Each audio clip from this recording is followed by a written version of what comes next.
Bonjour et bienvenue pour l'épisode 2 de Journal de réflexion.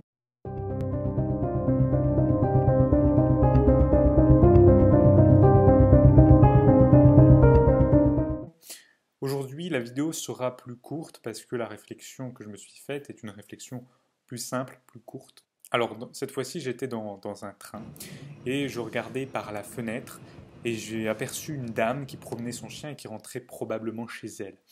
Alors, dans un premier temps, j'ai imaginé sa vie, quelle pouvait-elle être.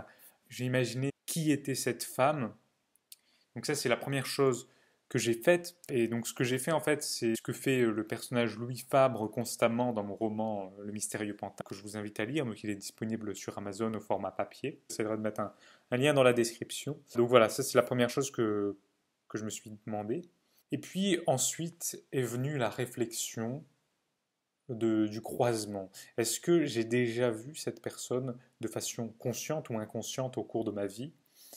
Et est-ce que je la rencontrerai à nouveau ou est-ce que cette personne inconnue ne restera qu'une inconnue et ne sera que de passage dans ma vie à un instant T particulier? Donc ça, c'est la première réflexion que je me suis faite. Et puis ensuite, je me suis demandé si jamais je la recroiserais, est-ce qu'elle prendrait une part importante dans ma vie? Peut-être que on croise des gens parfois et que ces personnes sont vouées à devenir plus tard nos âmes sœurs sans qu'on sache qu'on les a déjà rencontrées à un instant T dans notre vie.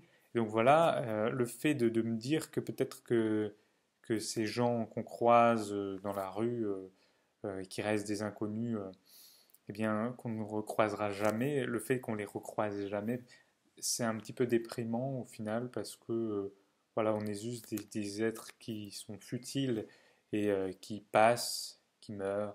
Et voilà, c'était la réflexion du jour.